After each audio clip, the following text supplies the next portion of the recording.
Hello students, welcome back to the channel. आज का video organisational behaviour के students के लिए बहुत ही ज़्यादा इम्पोर्टेंट होने वाला है। आज की वीडियो में हम डिस्कस करेंगे कि 10 मोस्ट इम्पॉर्टेंट क्वेश्चन जिनका आना आपके एग्ज़ाम में 80 to 90% पॉसिबल है। ठीक है, और अगर आप इन वीडियोज़ को अच्छे से देख भी लोगे तो आपका 80 to 90% सिलेबस भी यहीं पे कवर हो जाएगा। ठीक है, ये कोई भी रैंडम क्वेश्चंस नहीं लिए गए हैं, ये आपके PYQs है, प्रीवियस ईयर क्वेश्चंस को पिक किया गया है। ठीक है, तो आई होप आप इस वीडियो को अच्छे से देखोगे। जैसा आपको पता है कि राइट नाउ हम जो है आपको गिव अवे ऑफर कर रहे हैं। ठीक है, गिव अवे क्या कहता है कि वीडियो के दौरान कहीं पे भी शुरू से लेके आखिरी तक आपको मैं 3 क्वेश्चंस पूछने वाली हूँ। इन 3 क्वेश्चंस का जो भी कमेंट सेक्शन में सबसे पहले और सबसे सही जवाब देगा, स्पीड मैटर करती है, सबसे पहले और सबसे सही जवाब देगा उसको free of cost notes provide किए जाएंगे। जैसा आप जानते हैं कि एक नोट्स की जो वैल्यू है वो आपको एक स्टूडेंट फ्रेंडली रेट 45 रुपीज़ पे है, मिल रही है। जब आप 1+ नोट्स खरीदेंगे तो आप पर नोट जो है 40 रुपीज़ पे करेंगे। ठीक है, और अगर आपको कॉम्बो ऑफर चाहिए कि आपके 6 से 7 सब्जेक्ट्स होते हैं, अगर आपको कॉम्बो ऑफर चाहिए तो आपको 6 लेंगे तो 5 का पे करेंगे आप 40 रुपीज़ पर नोट्स, एक आपको फ्री ऑफ कॉस्ट मिलेगा।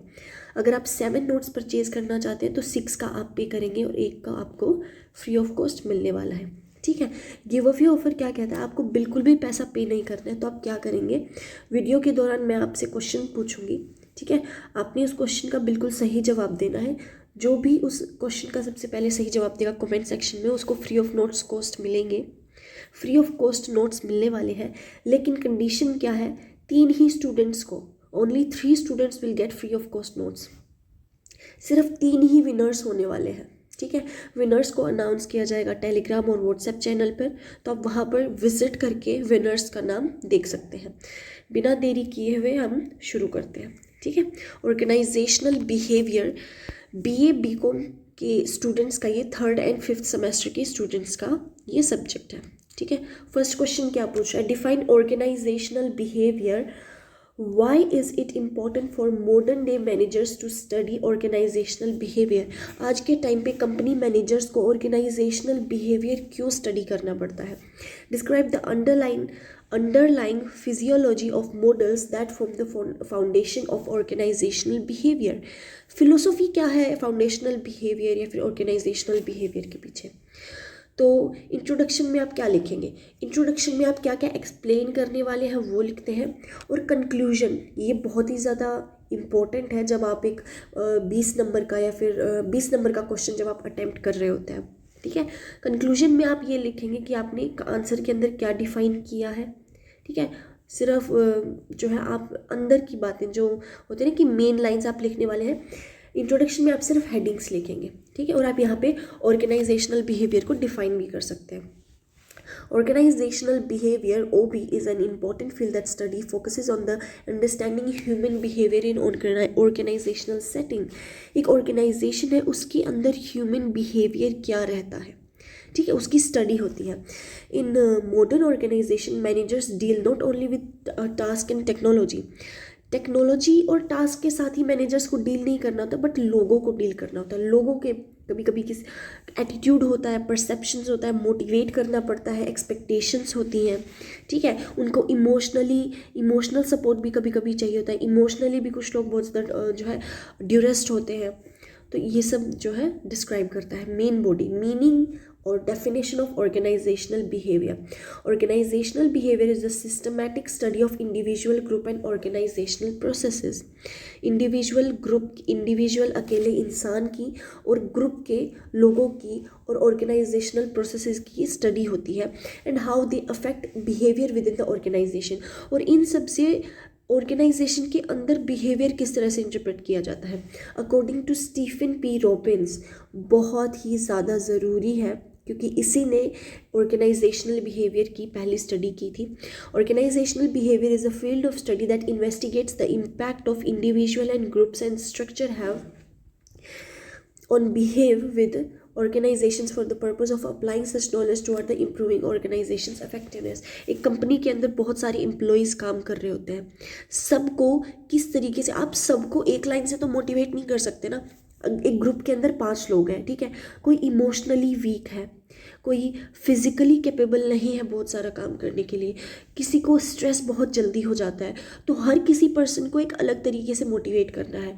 तो ये ऑर्गेनाइजेशनल जो बिहेवियर है ये उसी चीज़ को रिप्रेजेंट करता है कि कौन से लोगों को, किसी को साइकोलॉजिकली चीज़ें बहुत ज़्यादा इफ़ेक्ट करती हैं, कोई सोशल लाइफ में अच्छा नहीं है, कोई बहुत ज़्यादा इंट्रोवर्ट है, तो ये चीज़ें डिफाइन करता है, ठीक है। हाँ जी, तो importance of studying organisational behaviour for modern managers. Modern managers के लिए ये स्टडी करना क्यों ज़रूरी है? Understanding individual behaviour, personality, perception, learning, motivation, employees को हर किस चीज़ की कहाँ पर ज़रूरत पड़ेगी ये मैनेजर का समझना बहुत ज़्यादा ज़रूरी है। मैनेजर का मतलब क्या होता है? मैनेजर का मतलब होता है कि उसे ग्रुप दिया गया है और उसके लोगों को उसे मैनेज करना है। मैनेज कैसे करेगा वो? 5 लोग हैं तो पाँचों का काम टाइम पे कंप्लीट होना चाहिए, ये उसका काम होने वाला है।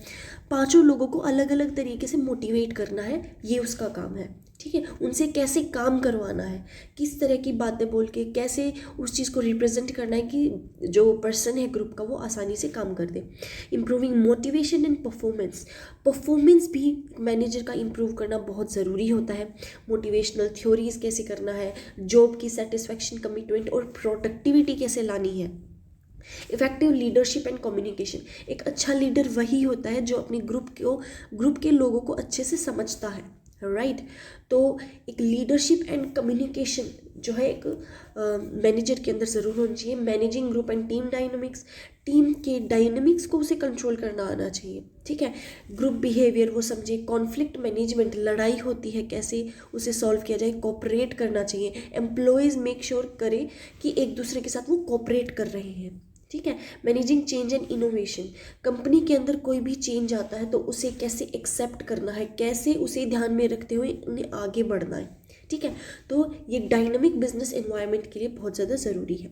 Enhancing organisation effectiveness by human study, by understanding human behavior, manager can design better work environment। एक वर्क एनवायरनमेंट अच्छा हो जाता है।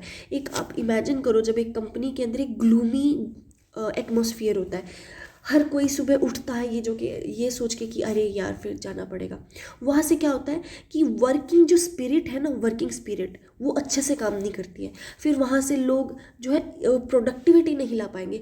वहीं पर जब एक पर्सन एक्साइटेड होता है कि आज कंपनी के अंदर इतनी देर काम होगा, उसके बाद हम मजाक मस्ती करेंगे, तो वहाँ से एक मूड लिफ्ट रहता है पर्सन का, जहाँ से इफेक्टिवनेस भी आती है और वर्क प्रोडक्टिविटी भी बहुत अच्छी रहती है, ठीक है।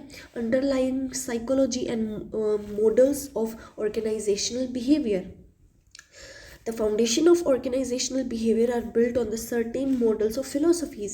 ये philosophy पे भी बहुत ज़्यादा मैटर करता है, which explains how organization functions and how employees are treated। कैसे employees को treat किया जा रहा है। ऑटोक्रेटिक मॉडल, ऑटोक्रेटिक मॉडल क्या कहता है? ये पावर एंड अथॉरिटी के बेसिस पे ये डिफाइन किया जाता है। Management makes decision unilaterally and employees are expected to follow orders. Management जो है खुद से कुछ भी डिसीजन ले लेती है और एम्प्लॉयज से एक्सपेक्ट किया जाता है वो उस ऑर्डर को फॉलो करे। It emphasises obedience and discipline. Discipline कितना है, कितने लोग जो है कंपनी की बात मानते हैं, कितने लोग ट्रस्ट करते हैं कंपनी पर that they are doing for the better being of employees, ठीक है। कस्टोडियल मॉडल्स, ये क्या कहता है? The model focuses on economic security for employees. Job security, economic security का क्या मतलब होता है कि इकोनॉमिकली उन एम्प्लॉयज़ की जो है हमेशा सिक्योरिटी रहने वाली है, कि उनकी जॉब कभी नहीं जाएगी, ठीक है। एम्प्लॉयज़ जो है वो अपनी ऑर्गेनाइजेशन पे डिपेंड कर सकते हैं कि ये जो भी कर रहे हैं हमारे लिए कर रहे हैं। सपोर्टिव मॉडल का क्या मतलब होता है? सपोर्टिव मॉडल कहता है emphasises on the leadership and support rather than authority. यहाँ पर लीडरशिप और सपोर्ट चलता है, यहाँ पे कोई अथॉरिटी नहीं जमाता है कि मैं मैनेजर हूँ, मैंने ऐसा कहा तो तुम्हें करना पड़ेगा, नहीं। यहाँ पर लीडर को एज एन सपोर्टर माना गया है कि जो भी हो रहा है सबके लिए हो रहा है, वी ऑल आर इक्वल, ठीक है, we all are equal. Collegial model, ये क्या कहता है? Partnership and team work. यहाँ पर टीम वर्क जो है बहुत ज़्यादा मैटर करता है। टीम वर्क ये नहीं होता कि सब अपना अपना काम करके दे रहे हैं, नहीं। टीम वर्क होता है कि अगर इस पर्सन को कोई ज़रूरत पड़ी तो ये इसकी मदद कर रहा है, यानी कि सब एक साथ चल रहे हैं, सब एक साथ चल रहे हैं, सब वन टीम है, ठीक है। हाँ जी। सिस्टम मॉडल कहता है views the organisation as a social system where individuals group and organisational goals are interrelated. It focuses on trust values and holistic development. ये ट्रस्ट पे वैल्यूज़ पे चलता है, ठीक है। जिससे टाटा एक बहुत बड़ा एग्जाम्पल है। टाटा कंपनी का आप एक बहुत बड़ा एग्जाम्पल दे सकते हो। ये एक ऑर्गेनाइजेशनल मोटिवेशन है सबके लिए कि कैसे उन्होंने आज भी अपना वर्क जो है फॉलो किया हुआ है, ठीक है। कंक्लूजन आई होप आप लिख लेंगे, ठीक है।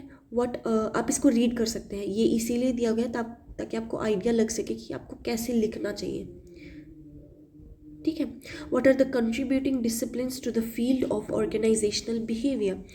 क्या क्या चीज़ें हैं जो ऑर्गेनाइजेशनल बिहेवियर को जो है प्रमोट करती हैं, वो कंट्रीब्यूटिंग डिसिप्लिन्स, वो क्या क्या फीचर्स हैं हमें बतानी है। Explain the nature of organisational behaviour, also discusses determinants, ठीक है। इंट्रो हम मेन बॉडी से स्टार्ट करेंगे। Contributing discipline to the organisational behaviour. Organisational behaviour is influenced by various disciplines. सबसे पहला क्या है? Psychology. Psychology focuses on the behaviour and mental processes of individual. It contributes to the hobby. Personality और attitude कैसा है? Perception and learning कैसी है? परसेप्ट करना, वो कितनी जल्दी अपने एनवायरनमेंट को एक्सेप्ट करके उसके अंदर काम करना स्टार्ट करता है। Motivation and job satisfaction.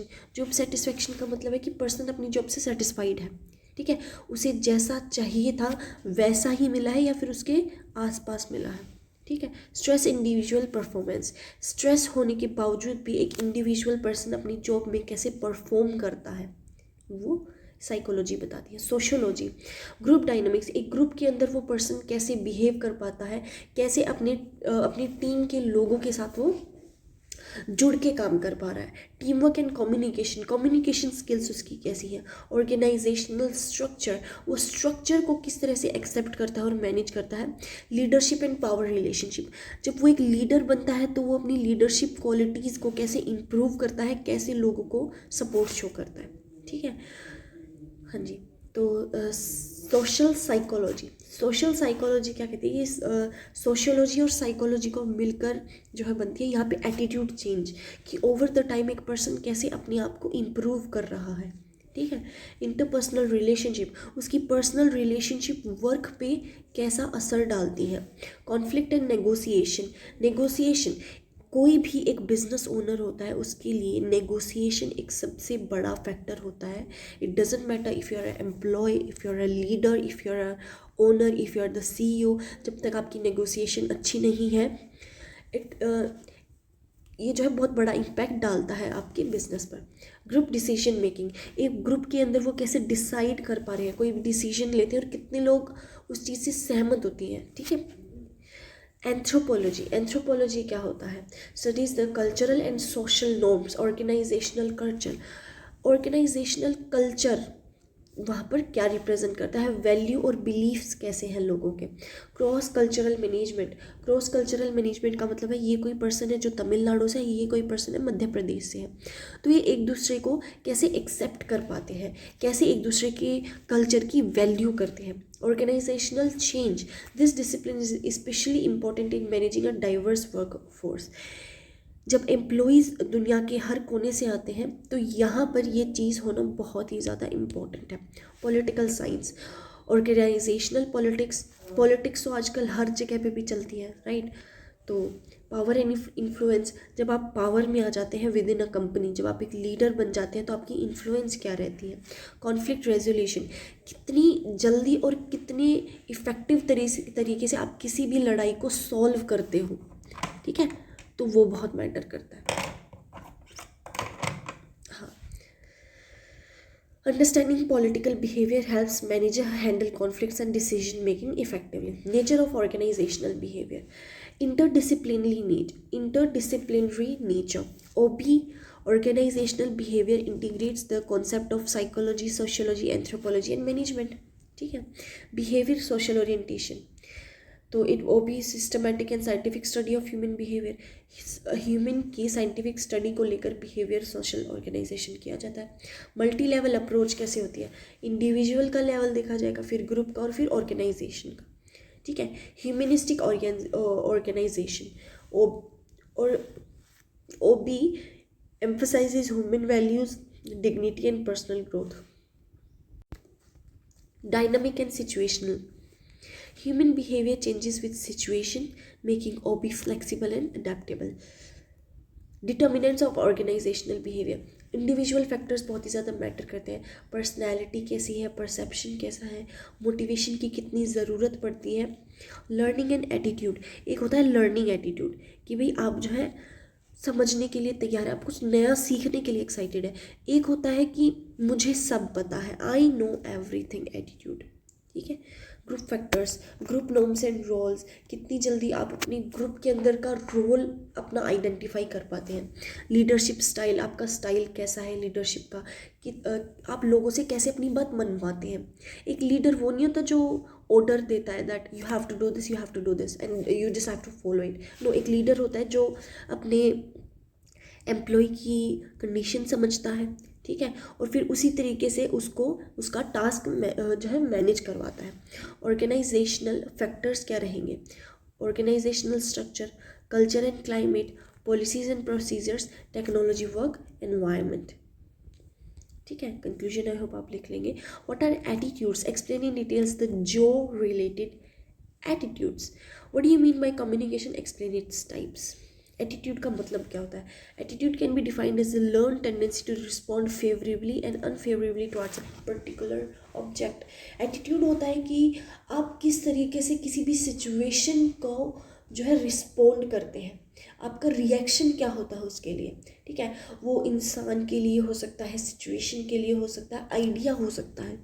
In an organisational context, attitude reflects employees feelings, beliefs and their job colleagues, supervisors and organisation as whole. ठीक है. कंपोनेंट्स ऑफ एटीट्यूड क्या क्या रहेंगे. कॉग्निटिव कंपोनेंट, कॉग्निटिव होता है बिलीव कि उस इंसान का मानना क्या है. ठीक है. Affective component, feelings and emotions, उसकी फीलिंग्स क्या होती हैं. बिहेवियर वो कैसा करता है. ठीक है. Job related attitude. Job related attitude are employees' evaluations of their work environment and play a major role in determining behavior at the workplace. Job related attitudes जो है वो एक जो है काम के प्रति कैसा नज़रिया है लोगों का, वो एक बहुत बड़ा रोल प्ले करता है कि उनका बिहेवियर कैसा रहेगा काम पे. जॉब सेटिस्फैक्शन एक मेजर रोल प्ले करता है. क्यों. जब आप अपनी जॉब से सेटिस्फाई होते हैं तो आप वहाँ पे मन लगा के काम करते हैं, इस डर से कहीं आपकी जो है वैल्यू कम ना हो जाए. राइट. आप कहीं आपका काम की इफ़ेक्टिवनेस कम ना हो जाए. वहीं पे जब आप सेटिस्फाइड नहीं होते हैं अपने काम से तो आप उसको बहुत ही हल्के में ले लेते हैं. Right.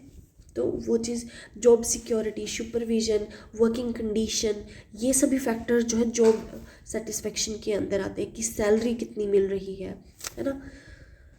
Job involvement indicates the level to which an individual identifies psychology with their job. Employees with high job involvement show greater commitment and enthusiasm towards their work.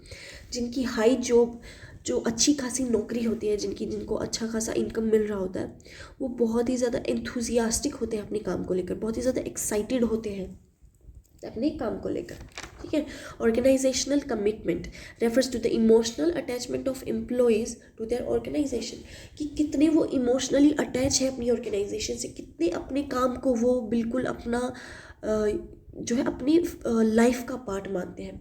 It reflects loyalty ये एक जो है define करता है, और desire to remain part of the organisation, और वो कितना उसी ही कंपनी के अंदर काम करते रहना चाहते हैं.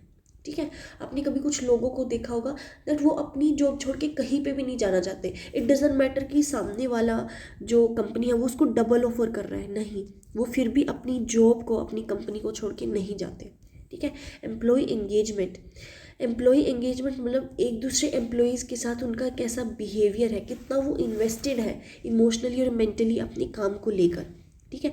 तो यहाँ से वो और भी ज़्यादा प्रोडक्टिव वर्क निकालेंगे और इनोवेटिव नए तरीके वो खोज निकालेंगे अपने काम को लेकर. कम्युनिकेशन क्या होता है. Communication is the process of transferring information, ideas and thoughts, feelings from one person to another. I hope आपको कम्युनिकेशन का मतलब पता होगा. दो पर्सन जब एक दूसरे को अपनी आइडियाज़, वैल्यूज़ और बातें शेयर करते हैं तो उसे कम्युनिकेशन कहा जाता है, ठीक है। और ऑर्गेनाइजेशन को अंदर हम इसे जो है कोऑर्डिनेशन भी डिफाइन कर सकते हैं, clarity of roles and smooth functioning of operation.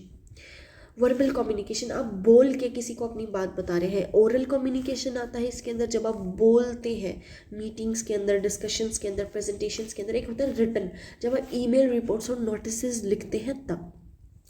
Non verbal कैसा होता है? बॉडी लैंग्वेज, जब आपकी बॉडी लैंग्वेज आपकी उसको सिखा रही होती है। बॉडी लैंग्वेज का मतलब हम यहाँ पे क्या कहेंगे, मैं आपको पहले भी एग्जांपल दे चुकी हूँ, अगर आप और वीडियोस देखते हैं तो। जब दो पर्सन एक दूसरे के साथ बात कर रहे होते हैं, ठीक है, ये पर्सन जो है अपनी फ़ोन में लगा हुआ है और ये पर्सन इस पर्सन के आँखों में आंखें डालकर बात कर रहा है, लेकिन ये पर्सन अपने फ़ोन पे लगा हुआ है। ये क्या रिप्रेजेंट करता है? That this person is not at all interested in the conversation. जब दो person eye to eye contact कर कर बात करते हैं, दैट वहाँ से कॉन्फिडेंस नज़र आता है, ठीक है, और वहाँ से वो कितना उस कॉन्वर्जेशन के अंदर इन्वॉल्व्ड है, तो वो एक बॉडी लैंग्वेज हमेशा शो करता है, ठीक है। ऐसे बहुत सारी और भी चीज़ें होती हैं अगर आप कभी ध्यान से देखेंगे तो। फेशियल एक्सप्रेशन, फेशियल एक्सप्रेशन क्या है उस पर्सन का? वो पर्सन फ्राउन कर रहा है, या वो ग्रोल कर रहा है, या फिर वो अपने फेस को दूसरी ही डायरेक्शन में लेके गया हुआ है, ठीक है। जेस्चर एंड पोस्चर, उसका जेस्चर कैसा है? तो फॉर्मल कम्युनिकेशन, फॉर्मल कम्युनिकेशन का मतलब होता है जब आप किसी अपने से ऊपर वाली पर्सन के, ऊपर वाली पोस्ट के पर्सन से जब आप बात कर रहे होते हैं तो आपको जो है एक फॉर्मल कम्युनिकेशन का यूज़ करना पड़ता है। इनफॉर्मल का मतलब होता है जब आप अपने टीममेट्स से बात कर रहे हैं या फिर आप किसी ऐसे पर्सन से बात कर रहे हैं जिसे आप बहुत ही अच्छे से जानते हैं, तब आप वहाँ पे इनफॉर्मल कम्युनिकेशन का यूज़ करते हैं। डायरेक्शन वाइज, जब आप अपने हैंड मूवमेंट से दिखा रहे होते हैं कि आप डाउनवर्ड कम्युनिकेशन कर रहे हैं, from superior to subordinates, upward communication यानी कि subordinates to superior, and horizontal communication मतलब अमंग पीयर्स, आप अपने पीयर्स से, अपने साथ में काम करने वाले लोगों से बात कर रहे हैं। Relationship between attitude and communication. Effective communication helps in shaping positive employee attitudes by reducing misunderstanding and increasing clarity. Similarly, employees with positive job attitudes communicate with more openly and constructively. Thus, the attitude communication are closely interrelated in organizational behavior. Question number 4 पे, define personality. Explain the factors which shape the personality of an individual. Define the term personality. What do you mean by type A and type B personality? तो main body पे आएंगे, meaning and definition of personality. Personality का मतलब होता है कि एक individual के साइकोलॉजिकल ट्रेट्स कैसे हैं, उसके अंदर सब कुछ आता है। बॉडी लैंग्वेज आता है, ठीक है, इमोशनल उसकी हेल्थ आती है, मेंटल हेल्थ आती है, उसका चीज़ों को रिस्पोंड करने का तरीका आता है, उसकी इंटेलिजेंस आती है। पर्सनैलिटी में ये सब कुछ आता है कि as a person, as a whole person आप कैसी हैं, that is your personality, right. According to the Gordon Apport, personality is a dynamic organization with individual of psychological system that determine his unique adjustment to the environment. एक person अपने environment में कैसे adapt कर पा रहा है, ठीक है, तो ये चीज़ें डिफाइन करता है। Factor shaping the personality of an individual, क्या क्या चीज़ें हैं जो एक इंसान की पर्सनैलिटी बनाती है। Heredity refers to the trait inherited from parents. आपके पेरेंट्स से, जैसे आपने देखा होगा कि कुछ बच्चे जो है बहुत छोटे होते हैं तभी से वो बहुत ज़्यादा एंग्री रहते हैं, गुस्सैल होते हैं। क्यों? क्योंकि उनको हेरिडिटरी यानी कि उनके डीएनए में ये चीज़ है कि वो उनके अंदर बहुत ज़्यादा वो जल्दी गुस्सा हो जाते हैं, ठीक है। यहाँ पे क्या क्या आता है? इंटेलिजेंट, कुछ लोग जो है आपने देखा होगा छोटे छोटे बच्चों को, that they are very intelligent, ठीक है, तो ये हेरिडिटी में आता है। टेम्परमेंट, गुस्सा, इमोशनल स्टेबिलिटी, इमोशनली उनकी हेल्थ कैसी है। These genetic factors provide basic framework of personality. Environment कैसा है उनका, जहाँ पर वो काम कर रहे हैं वैसा क्या एनवायरनमेंट है, उन्होंने जहाँ पे शिक्षा ली थी वहाँ पर उनका क्या एनवायरनमेंट था, उनका बैकग्राउंड कैसा है, कैसी फैमिली से वो आते हैं। सोशल एक्सपीरियंसेस, जब जिस उम्र, मान लो कि कोई पर्सन 25 साल का है तो उससे पहले उसने क्या क्या बिहेवियर सहन किया हुआ है, उसने कैसे कैसे सोशली इंटरेक्ट किया है लोगों के साथ, ये सब मैटर करता है। फैमिली एंड सोशलाइजेशन, ये सबसे ज़रूरी है किसी भी पर्सन की पर्सनैलिटी को शेप करने में लिए, क्योंकि पेरेंटल स्टाइल, डिसिप्लिन, इमोशनल, आपने देखा होगा कि कुछ लोग जो हैं वो बहुत ही एक जगह पे ज़्यादा टाइम तक टिक के नहीं रह सकते हैं, ठीक है। उनका बहुत ही एक मंकी बिहेवियर होता है, मंकी बिहेवियर यानी कि उनका मन एक जगह पे नहीं रह पाता है, तो वहाँ से वो क्या, कभी वो डिसिप्लिन नहीं हो पाएंगे, ठीक है। एटीट्यूड कैसा, सोशल स्किल्स कैसी होती है, कुछ पर्सन्स इंट्रोवर्ट होते हैं, उनके लिए एक कॉन्वर्जेशन को स्ट्राइक करना बहुत ही ज़्यादा डिफ़िकल्ट होता है, ठीक है, बिकॉज क्योंकि उन्होंने सोशली कभी इंटरेक्ट नहीं किया है।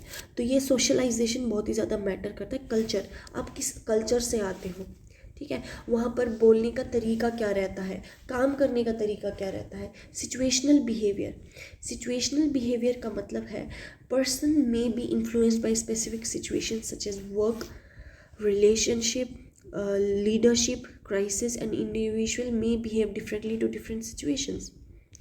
Type A, type B personality. Type A personality क्या रहता है, हाई अचीवमेंट ओरिएंटेशन, वो हमेशा एक्साइटेड रहते हैं कि उन्हें आगे जाना है, उन्हें आगे जाना है और भी ज़्यादा ऊपर जाना है।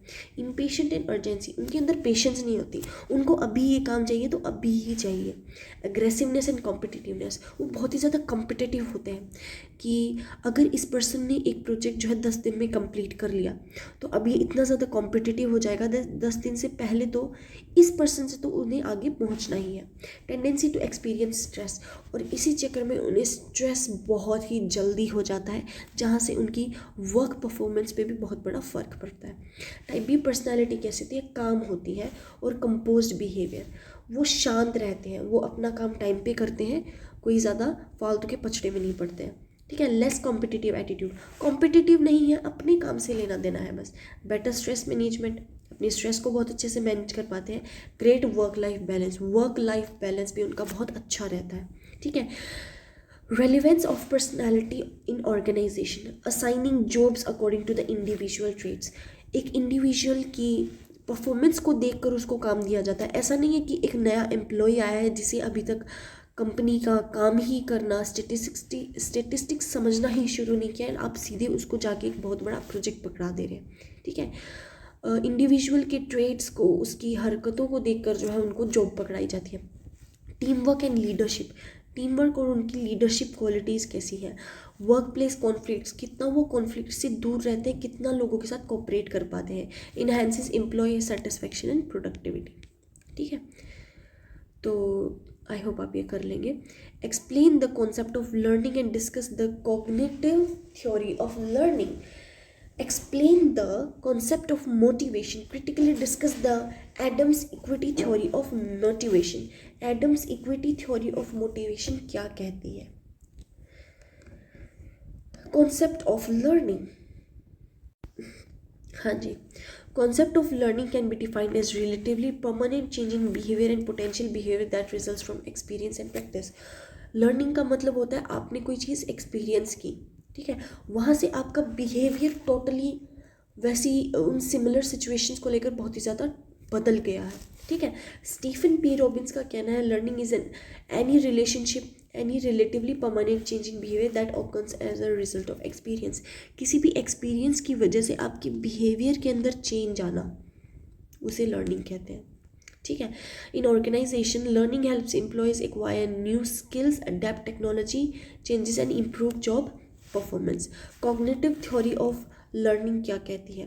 कॉग्निटिव थ्योरी ऑफ लर्निंग कहती है emphasizes the role of mental processes. ये मेंटल प्रोसेस को डिफाइन करती है कि थिंकिंग, परसेप्शन, आपकी मेमोरी कितनी शार्प है, प्रॉब्लम सॉल्विंग, आपका जो एटीट्यूड है वो कैसा है। It argues that the learning is not merely mechanical response. ये कोई याद करने की चीज़ नहीं है, बट इन्वॉल्व्स अंडरस्टैंडिंग, इनसाइट और इंटरनल मेंटल एक्टिविटीज़ बहुत ज़्यादा मैटर करती है, ठीक है। की फीचर्स क्या रहेंगे? Role of perception and thinking, किस तरह से कोई पर्सन सोचता है, how an individual perceives and interpret the situation rather than mere external rewards और पनिशमेंट्स। इंसाइटफुल लर्निंग, समझता कैसे है relation between the different element of a problem rather than through trial and error. Goal oriented behaviour, इसका मतलब होता है कि आपको एक गोल अचीव करना है और वहाँ से आप जो है अपनी एक्सपेक्टेशंस को करते हैं। Internal mental processes, cognitive processes such as reasoning, judgement and memory play a crucial role in learning. Relevance in organization helps in training and development programs, encourages problem solving creativity, enhances decision making abilities and promotes the continuous learning culture. ठीक है, तो wait a second. Concept of motivation पे आते हैं. Motivation refers to the internal force that. देखो motivation का मतलब क्या होता है, आपके खुद के अंदर की आपके internal force that stimulate the individual to take action and persist in achieving. अंदर से आप जो है वो होता है ना कि कुछ लोगों की मोटिवेशन है that they want to see their parents in a foreign country.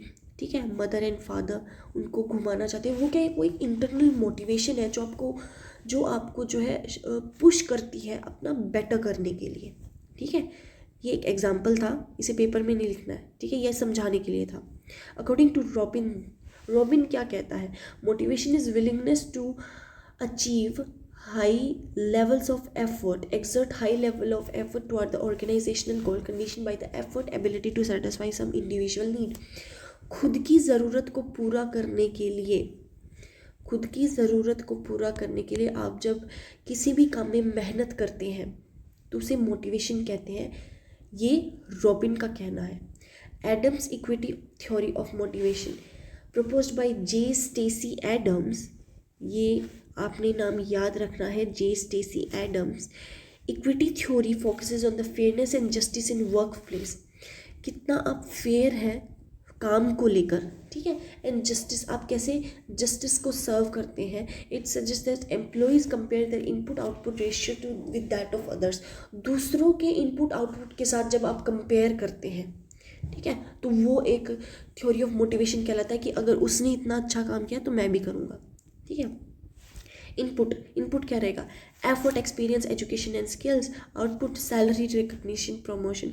कुछ लोगों के लिए इनपुट होता है कि वो इतना पढ़ा लिखा है, उसके पास ये स्किल्स हैं, वो 8 घंटे देता है. ठीक है, वो इस चीज़ से कंपेयर करते हैं. कुछ लोग कंपेयर करते हैं, इनफैक्ट 80% लोग कंपेयर करते हैं सैलरी से, उसे इतने पैसे मिल रहे हैं. रिकग्निशन, उसने ये अवार्ड अचीव कर लिया है. ठीक है, प्रमोशन, बेनिफिट्स. तो हाँ, critical discussion of Adams equity theory. Positive contribution क्या है, emphasises fairness in social comparison. ये कहता है कि सोशल कंपैरिजन कभी कभी जो एक पॉजिटिव फैक्टर होता है.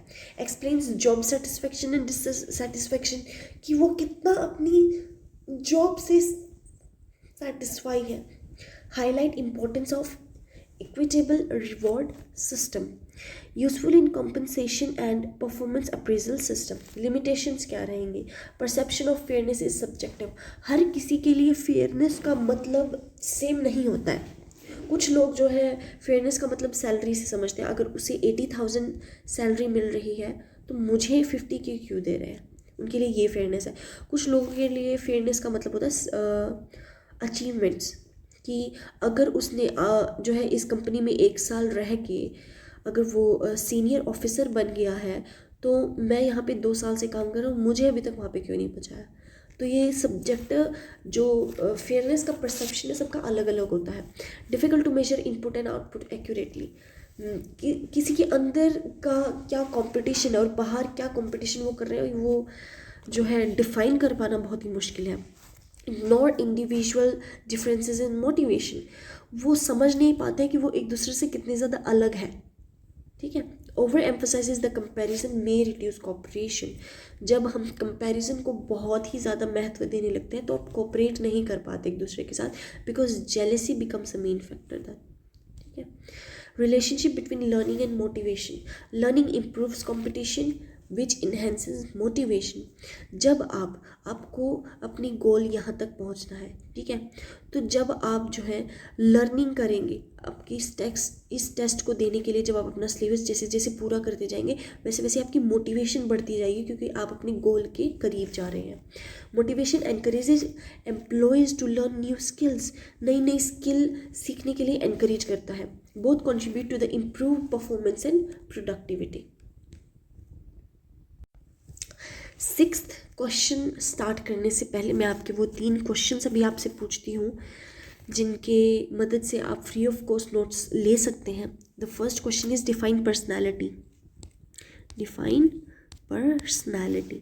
Second question is what are the types of, what is type B personality. Type B personality क्या है, ठीक है। Third is what is the full form of TA and define it. ये तीनों क्वेश्चन इन्हीं 10 questions में से हैं। अगर आपने ध्यान से इस वीडियो को देखा होगा तो आप आराम से इन क्वेश्चंस का आंसर दे पाएंगे। बाहर से चीट करने की कोशिश आपने नहीं करनी है, ठीक है। खुद से आप आंसर दो, जिसका सबसे अच्छा आंसर होगा उसको मिलेंगे नोट्स, ठीक है।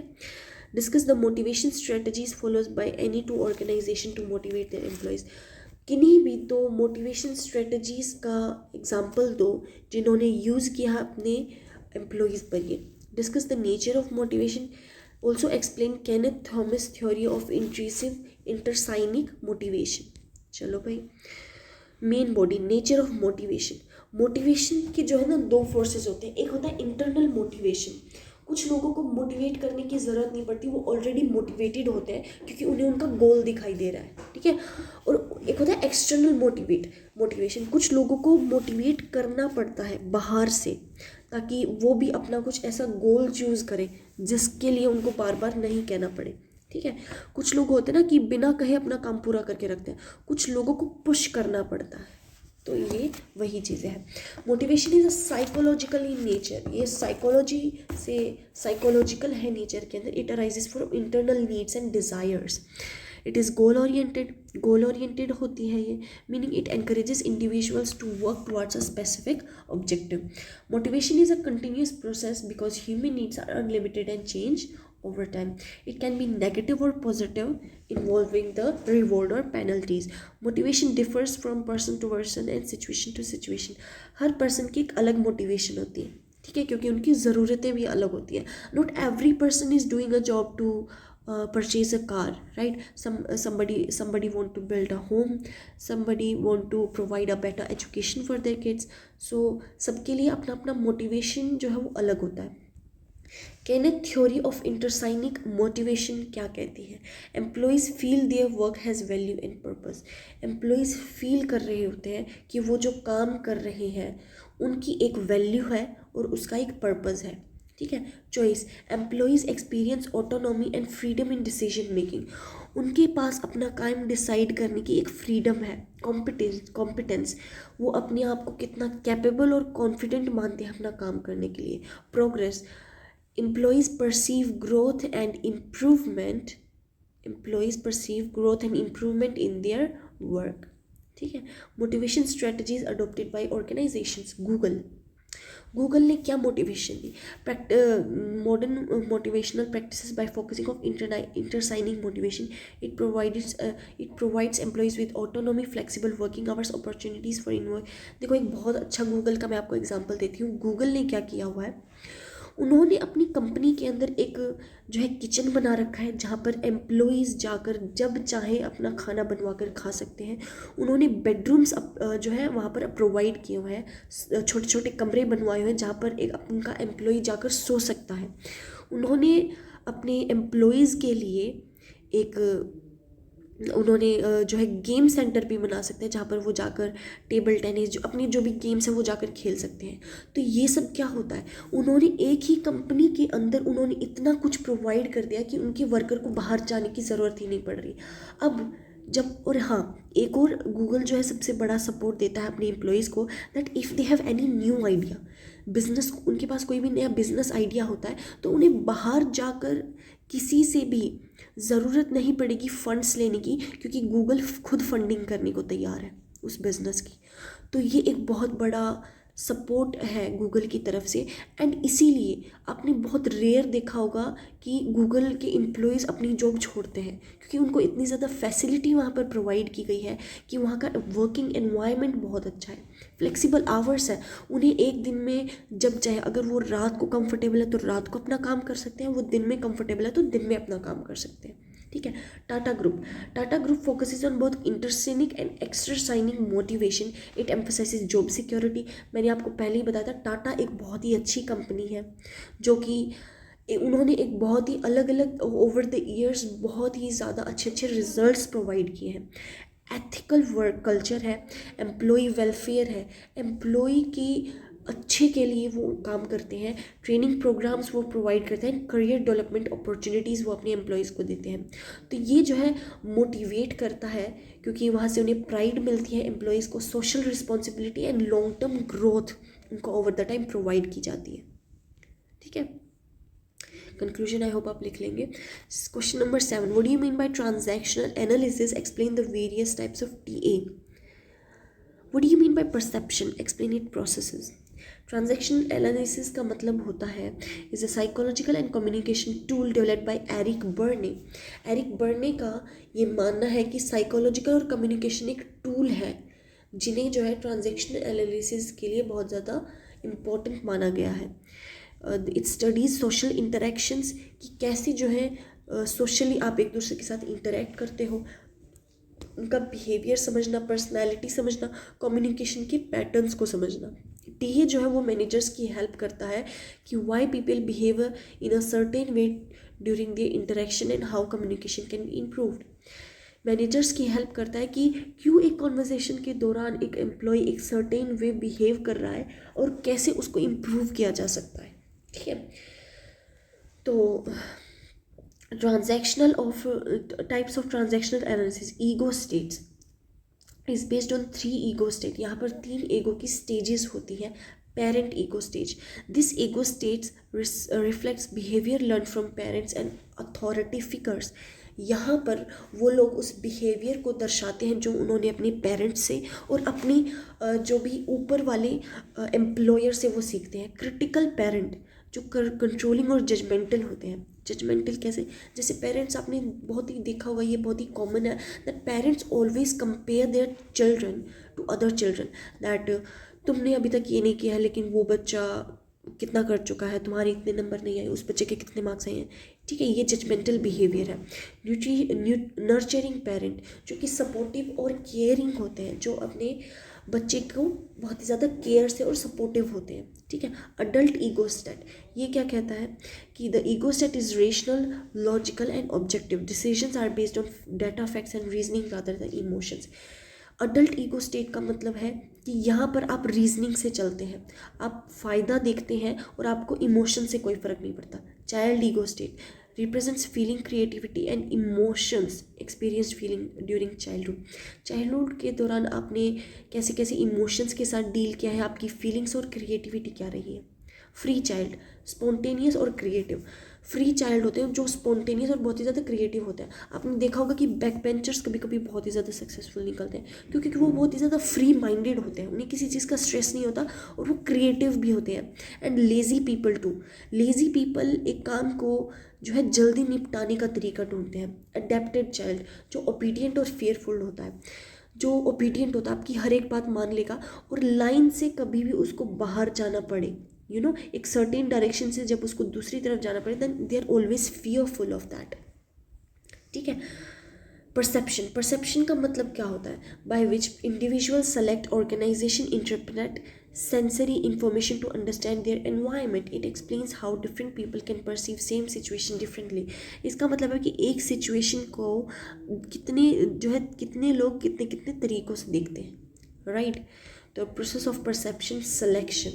Individuals selectively note certain stimuli based on the interest, needs, and past experiences. Organization. They select information is arranged into a meaningful patterns using principles like grouping and categorization. Interpretation. Individuals assign meaning to the organized information which may be influenced as personal beliefs, values, and emotions. ठीक है, response based on the interpretation individuals react और behave in a certain way. तो ये कुछ stereotypes हैं जहाँ पर perception के एलिमेंट्स को डिफाइन किया गया है। Question number 8, why do people join a group. लोग ग्रुप को क्यों ज्वाइन करते हैं। Explain group cohesiveness. Cohesiveness group की क्या होती है। Leaders are made not born, explain it. Leaders बनते हैं, पैदा नहीं होते हैं, एक्सप्लेन करो। बहुत ही अच्छा क्वेश्चन है, ठीक है। Why do people join groups? Security. एक ग्रुप के अंदर सिक्योरिटी होती है। मैं आपको एक बहुत अच्छा एग्जांपल देती हूँ, एनिमल्स एक हर्ड के अंदर क्यों रहते हैं? क्योंकि उन जो है सिक्योरिटी होती है उनके पास। जब वो अपने जैसे लोगों के आसपास होते हैं तो उनके पास एक सिक्योरिटी होती है, ठीक है। जब उनको सेम मेंटल जो जिनकी सोच सेम होती है, सेम थिंकिंग होती है, वहाँ पर वो बहुत ज़्यादा सेफ फील करते हैं, ठीक है। इनसिक्योरिटी उनको नहीं होती है। सोशल नीड्स, वो अपनी जो एक सो होता है ना कि प्लेस वेयर दे बिलोंग, जहाँ पर उनको अंडरस्टैंड करने वाला कोई होता है, जहाँ पर उनको दोस्त मिलते हैं, सोशल इंटरेक्शन वो कर पाते हैं। Esteem and recognition, group members give status, recognition and sense of identity to individuals, ठीक है। गोल अचीवमेंट, एक लायन के हर्ड में अगर एक चीता जाता है तो उसे चीता नहीं लायन ही कहेंगे, ठीक है। तो ये वही है goal achievement. Many task can not be achieved individually, एक प्रोजेक्ट है, ठीक है, जिसके अंदर अलग अलग स्किल्स की ज़रूरत है, तो उसे एक पर्सन नहीं जो है कर सकता है, ठीक है। इसीलिए ग्रुप को किया जाता है। पावर एंड इन्फ्लुएंस, एक ग्रुप की कलेक्टिव स्ट्रेंथ बहुत ही ज़्यादा होती है इंस्टेड ऑफ एन इंडिविजुअल, ठीक है। Group cohesiveness, group cohesiveness refers to the degree to which members are attracted to a group or motivated to remain part of it. Cohesiveness का मतलब होता है कि कितना एक पर्सन जो है अट्रैक्टेड है ग्रुप से, कितना वो उस ग्रुप का पार्ट बनना चाहता है, और वो क्या चीज़ उसको जो है उस ग्रुप का पार्ट रखती है, वो क्या क्या इस ग्रुप के अंदर क्वालिटीज़ होती हैं। साइज ऑफ द ग्रुप, कितना छोटा या कितना बड़ा ग्रुप है ये मैटर करता है। सिमिलैरिटी ऑफ मेंबर्स, सिमिलैरिटी का मतलब है यहाँ पे उनकी थिंकिंग, वे ऑफ थिंकिंग, सोच कैसी है। इफेक्टिव लीडरशिप, उन्हें जो लीड कर रहा है उस पर्सन का क्या एटीट्यूड है। सक्सेस ऑफ द ग्रुप, वो ग्रुप कितना ज़्यादा सक्सेसफुल है, ठीक है। Good communication and mutual trust, लोगों का बातचीत करने का तरीका, वो एक दूसरे के साथ कैसे बिहेव करते हैं, कितनी वो रिस्पेक्ट देते हैं, ये मैटर करता है। Importance of group cohesiveness, improves cooperation and team work, team work बहुत अच्छा रहता है। रिड्यूसेस कॉन्फ्लिक्ट, लड़ाइयाँ कम होंगी। इनहेंसेस प्रोडक्टिविटी, काम बहुत जल्दी बनता है। एनकरेजेस मेंबर लॉयल्टी, आप लॉयल रहते हैं एक दूसरे के साथ। Leaders are made not born, leader कौन होता है? लीडर होता है वो इंसान जो सबसे पहले जो लोगों को इन्फ्लुएंस करे। अब एक पर्सन है, ठीक है, एक ग्रुप है जिसके अंदर 2 ग्रुप्स हैं। यहाँ का लीडर अपने लोगों को बताता है तुम्हें ये करना चाहिए, तुम्हें वो करना चाहिए, तुम्हें एक दूसरे से बात माननी चाहिए, तुम्हें एक दूसरे की रिस्पेक्ट करनी चाहिए। This person is all about talking, ये सिर्फ बातें करेगा, आपको एनकरेज कर देगा, दैट्स इट। दिस लीडर, ये लीडर करके दिखाता है, ठीक है। This leader respects every person of his group, वो उनकी प्रॉब्लम्स को समझता है, वो अपने काम में, वो खुद का काम तो अच्छा करता ही है, उसको देखकर लोग मोटिवेट होते हैं दैट हमारा लीडर इतना अच्छा काम कर रहा है, then we have to respect that and we also have to work good, ठीक है। तो इसीलिए कहते हैं कि leaders are born not made. आपके बहुत जगह देखा होगा दैट वी ऑल नो, हमें सबको पता है दैट हमें सुबह उठकर जो है अपनी हेल्थ के लिए 1 घंटा निकालना चाहिए, लेकिन आप में से कितने लोग निकालते होंगे? बिल्कुल वैसे ही एक लीडर वो होता है जो करके दिखाता है। बोलने के लिए तो आई एम श्योर आपको इन सोशल मीडिया काफ़ी है बोलने के लिए, ठीक है। Learning and training skills, communication skills कैसी है, डिसीजन मेकिंग कैसा है। कुछ लोग डिसाइड नहीं कर पाते, उन्हें ये करना चाहिए या ये करना चाहिए, तो वहाँ पे डिसीजन मेकिंग बहुत ज़्यादा मैटर करता है। And motivation to be learn through education and training. Experiences, वो एक्सपीरियंस बहुत ज़्यादा होते हैं उसके बाद कि वो कॉन्फिडेंस कैसे डेवलप कर सकता है और उसकी लीडर एबिलिटीज़ कैसी है। Situational factors, different situations demand different leadership styles. आप हर जगह पे एक स्टर्न पर्सन बनकर काम नहीं कर सकते। एक लीडर को पता है दैट यहाँ पर मुझे इस पर्सन को इमोशनल सपोर्ट देने की ज़रूरत है, यहाँ पे मुझे स्ट्रिक्ट होना पड़ेगा, इसे स्ट्रिक्टनेस की ज़रूरत है, तो ये एक लीडर ही डिसाइड कर पाता है। ऑर्गेनाइजेशनल डेवलपमेंट, एक organisations groom leader through mentoring and coaching. कुछ आपने देखा होगा कि कुछ कंपनी है वो कोचिंग प्रोवाइड करती है अपने लीडर्स को, ताकि वो एक बहुत अच्छे से अपने ग्रुप को लीड कर पाए और डेवलपमेंट प्रोग्राम वो कंडक्ट करते हैं। ठीक है। Next question is what are the type of stress, discuss about the appropriate strategies to overcome it.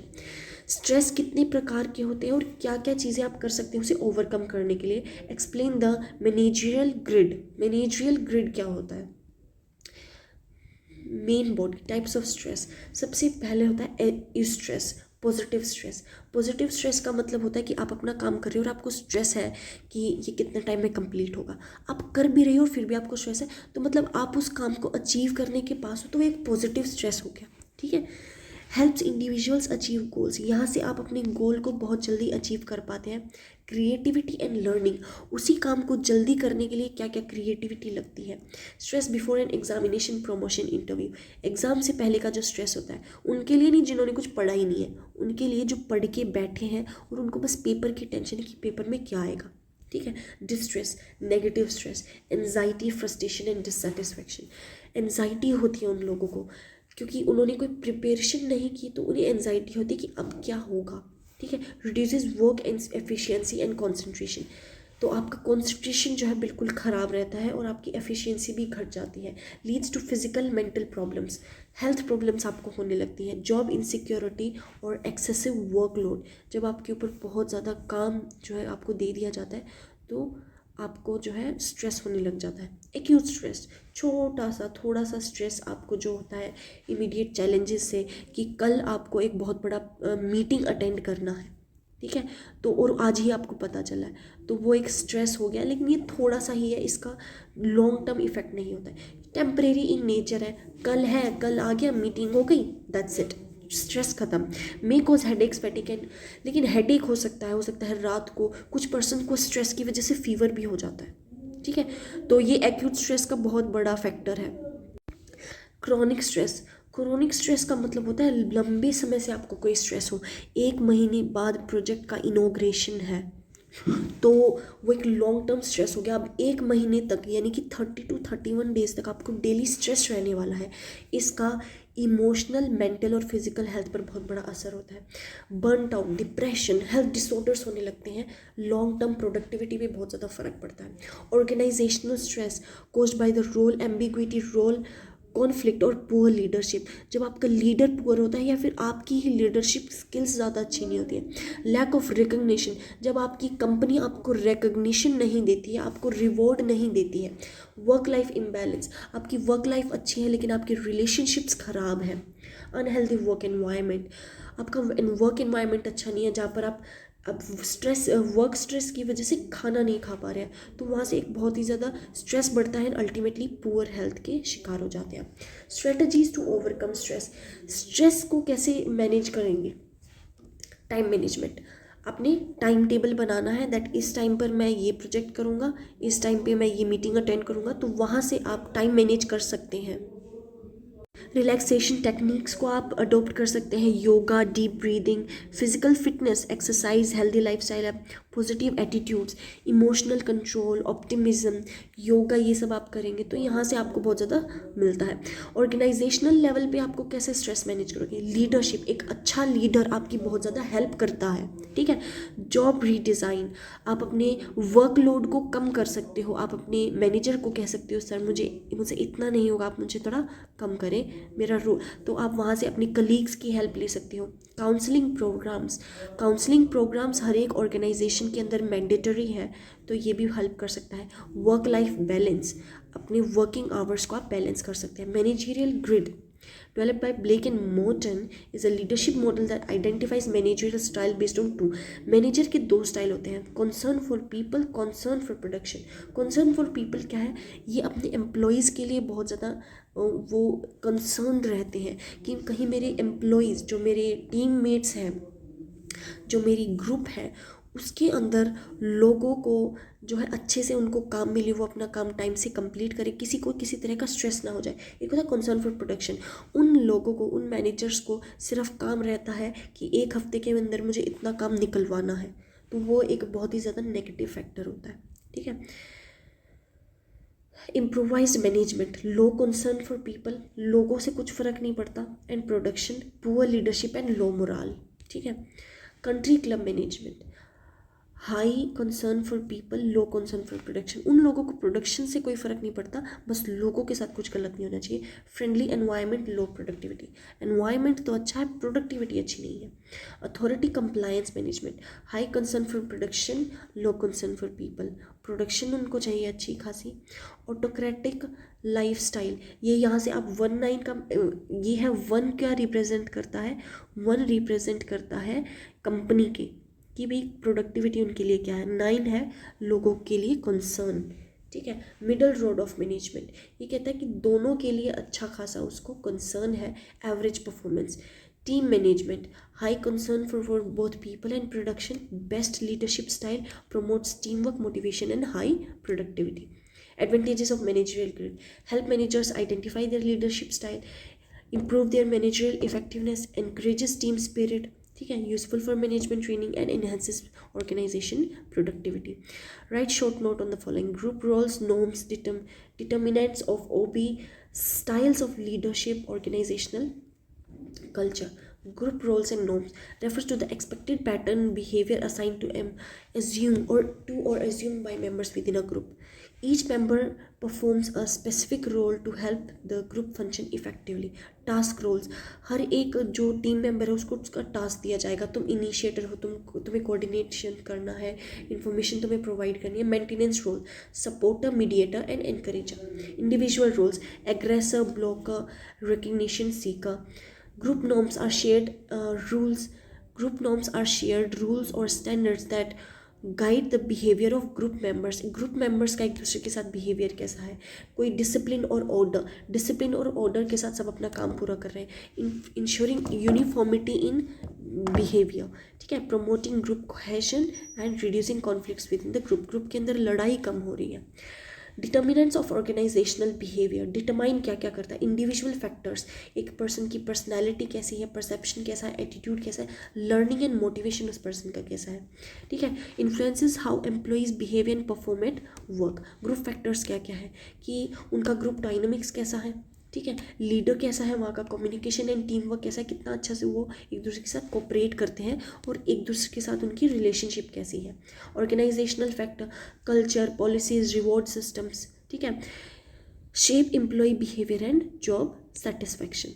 Leadership style of leadership style refers to the manager in which a leader guides and influences subordinates, यहाँ पर leader अपनी subordinates को guide कर रहा है। Autocratic leadership, leader takes all the decision, leader सभी decisions को decide करेगा। Suitable in emergencies and reduces creativity, emergencies के लिए अच्छा है लेकिन क्रिएटिविटी उससे अच्छी नहीं रहती है। Democratic leadership, employees participate in decision making, employees जो है डिसीजन मेकिंग में हेल्प करवाते हैं और यहाँ पे जॉब सेटिस्फैक्शन और मोटिवेशन भी अच्छी रहती है।